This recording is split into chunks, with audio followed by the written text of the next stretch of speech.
Happy Monday po sa lahat po ng mga kasangbahay natin na nakabubukas lamang ng kanilang telebisyon. June 24 po ngayon. Time check muna tayo. Ano sa ba, Ate Beth? Ano? Oo, walang pasok sa 6:42 in the morning. Yeah, mamaya pag-usapan natin kung anong coding ba later. Pero this time around, meron po tayong bisita. Ang ating kasama dito, Personal Effective Coach and Corporate Communications Guru, no other than Miss Sheila Vies. Doc Sheila tawag natin. Good morning. Nakakatanda yan. Good morning, Angel. Good morning, Miss Sheila. Alam mo ba, girls, maganda tong topic. Ayong all girls. Kasi lahat tayo talagang Nakaka-experience. Diba? How That's to true. manage stress. Yan. Dito sa atin si Miss Sheila para pag-usapan yan. Yes, at kaya ako Paano ba? nandito tuwing umaga ng Monday, pampatanggal ng stress. Teka muna, paano mo ba malalaman na, kasi iba di ba Stressful parang ka. konti lang, stress na ako, ganyan. Paano mo malalaman talaga na yung nararamdaman mo talagang stress? Stress na talaga. May 3 criteria, Angel. Kasi stress naman is a daily occurrence. There are stressors that we can manage, but most of them happen to be a part of life na. So ang babantayan mo dyan, ano yung nararamdaman mo when that stress happens? Physically, emotionally, merong mga disruptions yan. Pangalawa, ano yung reaction mo? Because if it is a stressor, there's an aberration, may pagkakaiba sa ginagawa mo on a regular sequence kesa dun sa pagkinaharap mo yan. And pangatlo, what do you feel afterwards? So those are the criteria to determine whether something is stressing you out. And then, tapos, ano-ano ba yung mga factors na nakikita natin, major factors na nagkukos ng ating stress? Yeah. Well, physically, hindi makakain.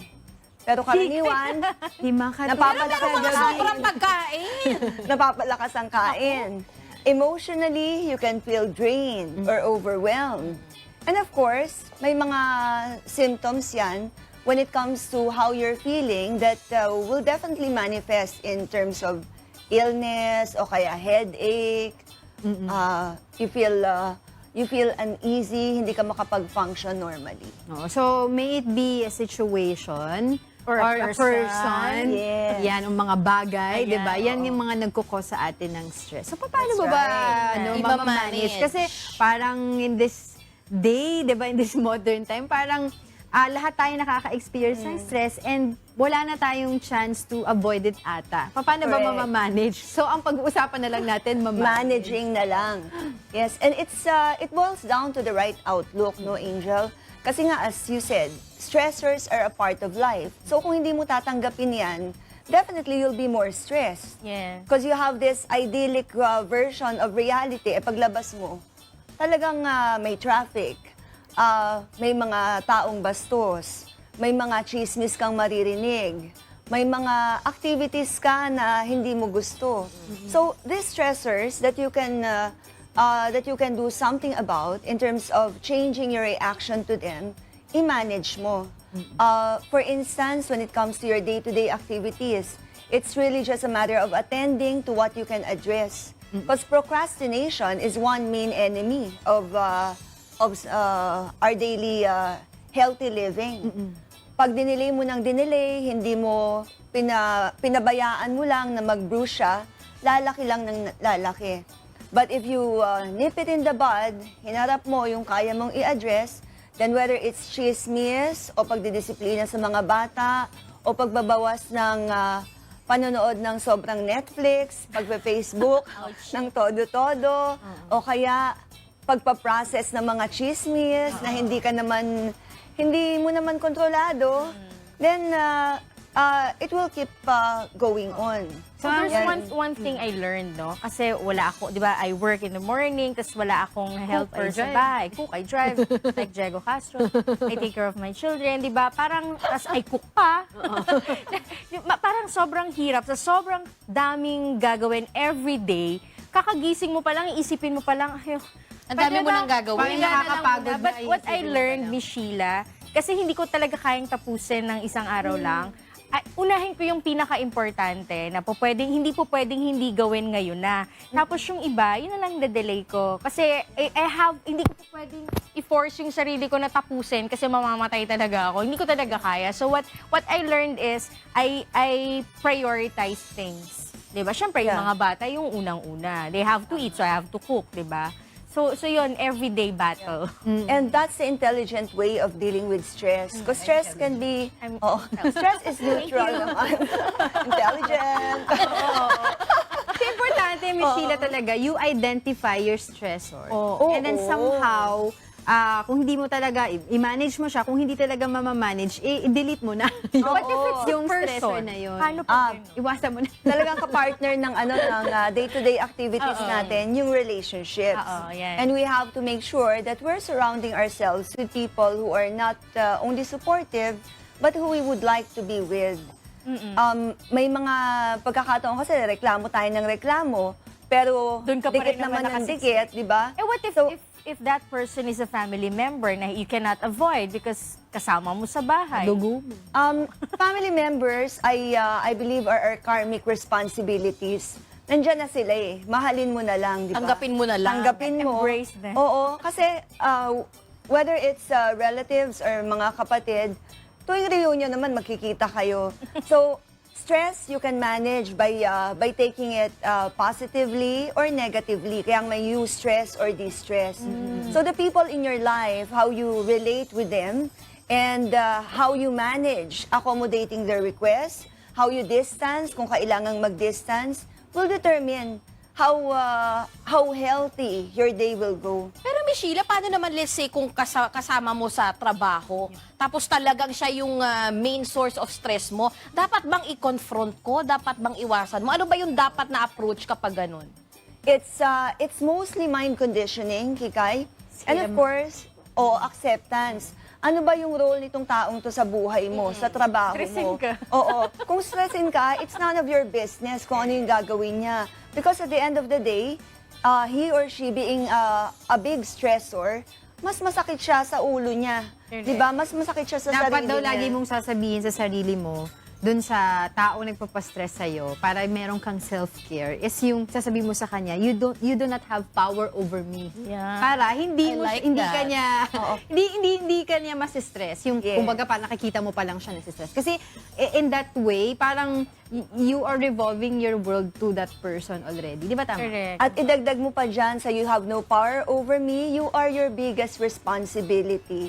Hindi kita responsibilidad. Kung ano yung mga pinagagagawa mo sa akin is none of my business. Doesn't say about me, it says a lot about you. Correct. Oo. Ngayon, kung kailangan ka talagang makipag-deal dito sa taong to because boss mo or katrabaho mo, ang tagal-tagal, hindi pa nagre-resign.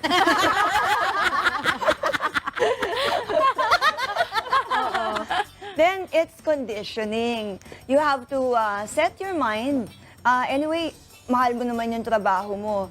We chose our companies primarily because of the job functions, the roles that will allow us to grow.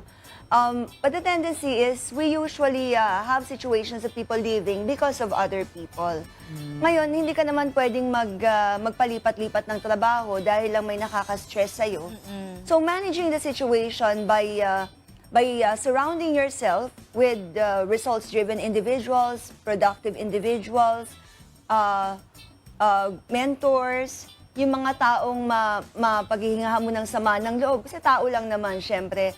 Without violating the space of other people, that's healthy to do. Miss Sheila, in your mga talks, mga workshop or training, are there certain, let's say, exercises na pinapagawa mo doon sa mga students mo or doon sa attendees mo para somehow ma-relieve yung stress nila? Kunyari, in a particular situation, nandoon na sila, they cannot avoid it already, di ba? So, are there certain exercises they can do? For sure, Angel, whether the enrollees are individuals or groups, because I handle stress and time management for companies, and personal effectiveness is also an umbrella course for stress management. So what I ask them to do is to learn how to breathe properly. Kailangan inhale ka, and then exhale all the negative energies. But I would like to ask you, which aspect of that breathing exercise do you think is most important? Alin? Yung inhale, exhale. Oo, Parang sa mas inhale, mahalaga yung exhale. Tama ba? Kasi para mailabas mo. Diba? The negativity. Oo. But we take for granted the middle part, the pause that you do in between. Because that's when you clear your mind, that's when you visualize the good, and that's when you recognize that these stressors have a role in your life. So mas matagal kang magpupos, yes, to think, and then you let out the energy that you've already processed. So subukan natin, ha? Pahinga Okay. natin yan para mawala yung mga stress ko sa mukha. Ano mga ganyan? So, pag nag-inhale ka, you fill your lungs with air down the diaphragm. Tapos, if you feel your tummy, it inflates a bit as you're inhaling. And as you exhale, it deflates a bit. Ngayon, kung inflated pa rin, as May kabag may ka ibang na. exercise yun. Inflated na talaga yung akin eh. So, inhale, 3, 2, 1, 3, 2, 1, pause, and exhale. Okay. So Okay. now when you inhale all the positive energy, o i-visualize mo, you are beautiful, you are confident, the world is beautiful, you are complete, everything is wonderful. Oh, nagbo-blue na si Kikay. Oo nga, Exhale. Should I exhale? Exhale. So you do that for several minutes every day because that's the time Pero you can control. magandang gawin nila yan Oo. sa yung environment na malinis at Oo. saka sa EDSA. Pag sa Manila, baby! Pag sa EDSA, baka makalanghap sila. Pero kidding aside, Miss Sheila, I think that's good exercise also no, to ang tawag dito, to remove stress from your body. Pero others naman would take comfort doon sa stress ball. Tama ba yun? Di ba? Okay lang yun. Anything that would help, as long as it's not distracting to other people. Kasi kung nagpe-present ka or nasa meeting ka, may hawak kang stress ball. Nakaka-distract yun. Nakaka-distract Lalo na yung naman mga sa ball iba. pen na paklik ng... Oo. Stress ball, it's good naman kasi yung it relaxes the muscles. And then at the same time, pwede ka ring makadevelop ng good posture. And in that regard, exercise definitely is something that we have to take into account. It should be part of life. Hindi naman kailangan 1 hour ka sa gym. Kung nyari, 3 taon, 30 years kang hindi nakapag-workout, bigla kang magti-3 hours. Wala rin. Oo. So, regular exercise, you can do it in the privacy of your home, stretching. But I would definitely recommend that you get an expert, yung coach. Mura lang naman eh. At least in the first few weeks, malaman mo kung ano yung gagawin. Intervention is key. Marami ng mga nakatuklas, ng mga dapat gawin. You don't have to experiment, you don't have to start from scratch. Ayun. Okay. Pero Thank you. baka meron po kayong gustong mensahe doon sa mga nanonood po sa atin na talagang, minsan talaga hindi na nila alam yung gagawin nila kapag sila ay stress na stress. Miss Sheila. Yes, to the GMK viewers, well, the first thing that you have to do is turn on to UNTV. Ayan, Kasi oh. I like that. Yung positive energy of whatever you expose yourself to plays a great deal when it comes to how to manage your stress. And at the same time, have that attitude of gratitude. Kasi whether it's a negative or positive stressor, it's something that's telling you to change, to calibrate, diba? To be a better person.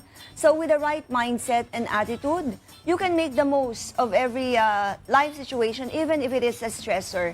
To have a better outlook in life, to have better conditioning throughout your day, and continue fortifying good relationships with the people you love. Ayan, on that note, maraming salamat po sa inyo, Miss Sheila Viesca. Pero before I let you go, saan po ba nila pwedeng makontak ang TalkShop?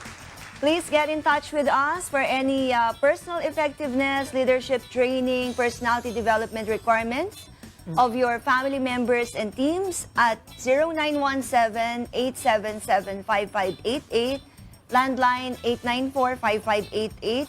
You can check out our courses at www.talkshop.ph and also on Facebook, Sheila Viesca or TalkShop.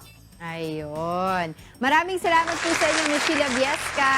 Thank you, Miss Sheila. Thanks, Doc. Nawala talaga yung stress ko nung ginawa natin yung breathing exercise na yun. Pagawa din natin sa mga friends natin sa pundahan. Baka stress din sila. Naka-follow ba kayo doon sa aming ginawa